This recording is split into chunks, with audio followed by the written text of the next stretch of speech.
Back to talknorth.com. Thank you for listening. If you can, please download before you listen. It helps our business. I'd also like to thank our producer, Brandon Morton, and let you know if you'd like to sponsor this program or any of the programs on the network, you can reach me at jsouhan47@gmail.com.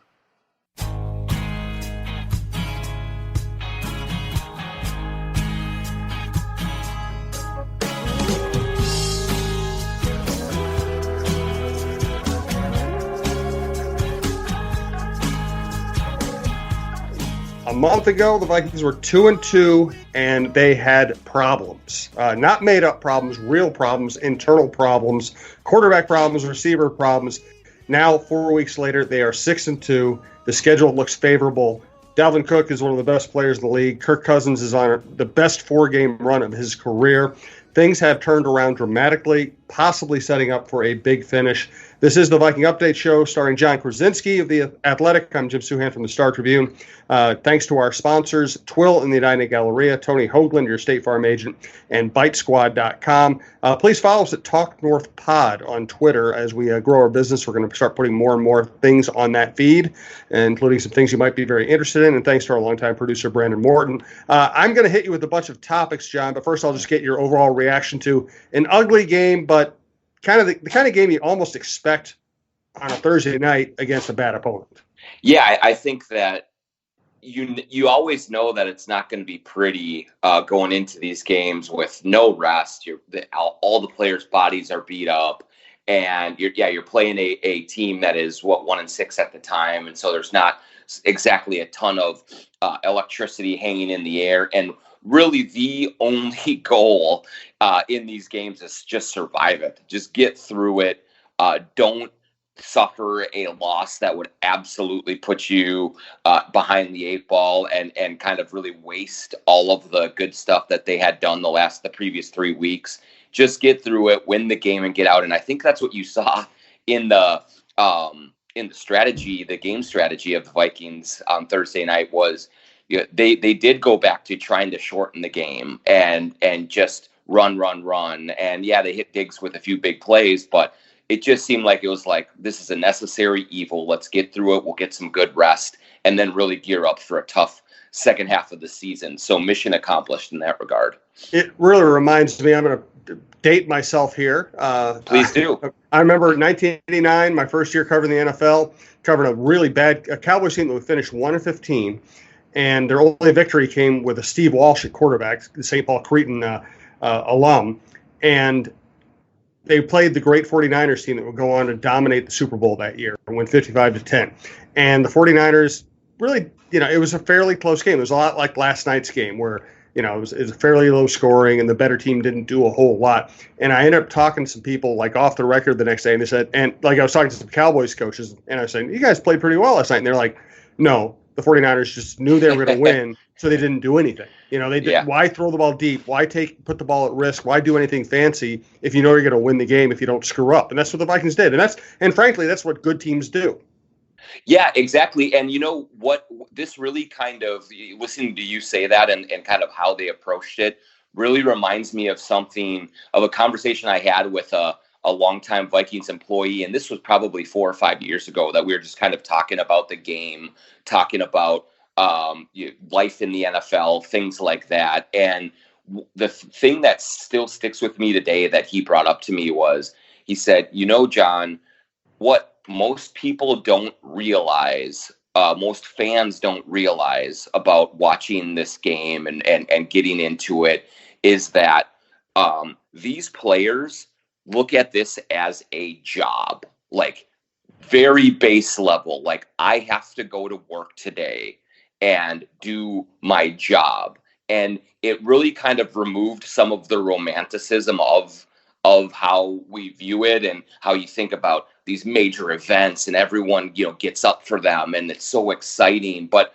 there are days you don't want to go to work, and that's whether you're a mechanic or a doctor or a receptionist or a football player. There are days that you say, God, just get me through this day, and then we'll have a better day tomorrow. And that's exactly, I think, how most of these guys look at Thursday night games, barring the Vikings versus Packers pivotal division type of rivals situation. It's these guys are like, I have to go to work today. I don't even really want to go to work today. I'm just going to do what I need to do to get through it. And then in 10 days, we'll try and amp it up again. Yeah, absolutely. So I'm going to hit you with just a list of topics, and we're going to take each one by one, kind of do a rapid fire thing on as we do the show on Friday morning after the Thursday night victory. So just give me whatever pops into your head when I throw a name or a situation at you. Kirk Cousins.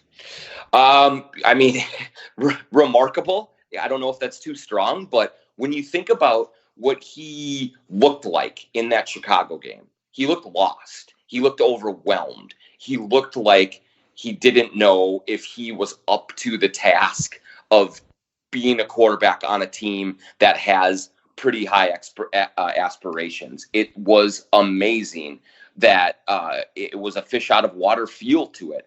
And now, 4 weeks later, he looks to be in complete control. Yes, you have to factor in that the opponents have not been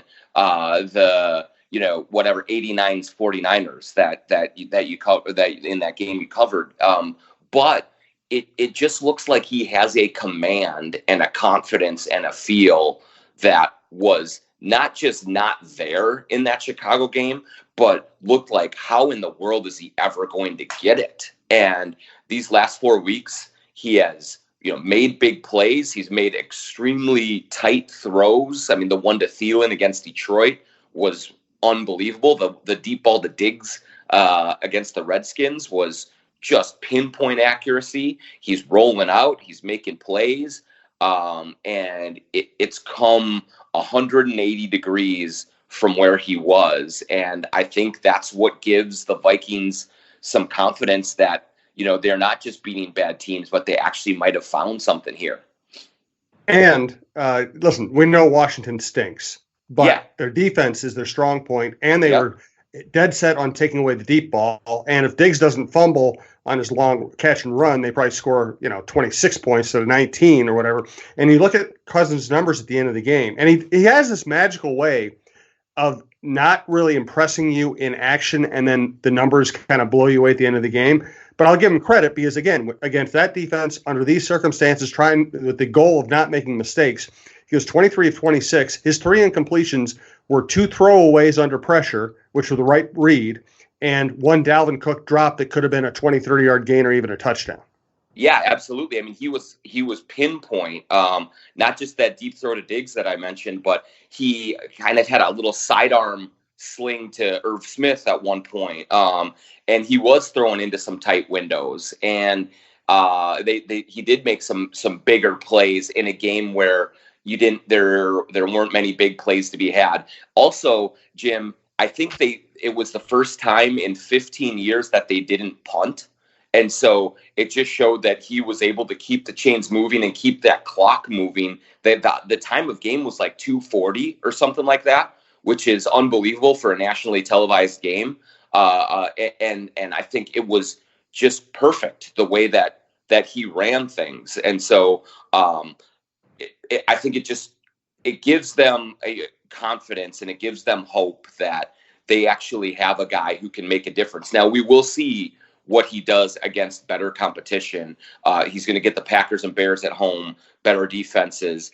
Dallas can make some plays defensively. Like, we'll see how he does when he steps up in class. But against the teams that they quote unquote should beat, he has been super sharp, and I think that's encouraging. Absolutely. Let's get to Dalvin Cook next. I do want to thank Twill in the Edina Galleria. Scott Dayton's shop. I go by there all the time. Pretty much everything I'm wearing these days is from Scott Dayton's.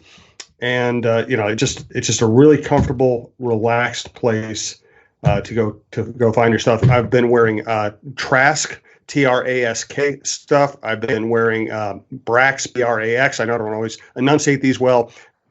Which are like really cool casual pants. I bought some corduroys to wear during the winter there. I bought a sport jacket that I wore during the Twins playoffs. I highly recommend going by Twill, and go to twillmn.com and check out. Sometimes they have trunk shows where they will offer pretty steep discounts. I've bought a lot of clothes that way as well. I know they have an event coming up this Saturday. So go out to the Galleria, the Edina Galleria, and check out Scott Dayton's Twill. All right, Dalvin Cook.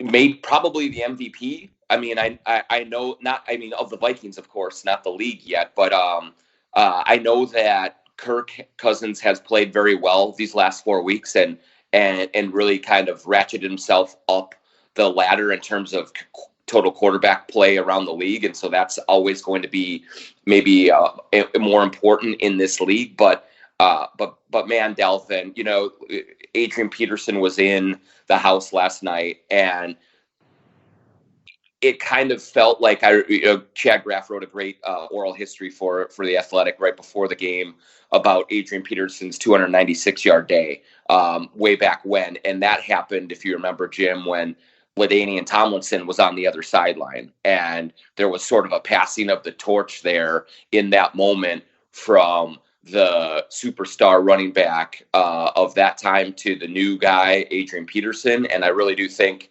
last night, I think it was somewhat fitting that Adrian Peterson was there to sort of pass the torch to Dalvin Cook. I mean, Dalvin is a remarkable athlete, and I just am always enamored by how he is able to keep his feet through traffic and turn little 3-yard gains into 15-yard gains, turn 2-yard gains into 8-yard gains. And I just think that he is really dynamic, but also he has a steadiness about him that you don't really see that often. I mean, I'll still say that I think Adrian Peterson was more explosive in his prime than Dalvin Cook has shown just yet, which is an incredibly high bar for Dalvin to jump over. But I do think that one thing about the Adrian era was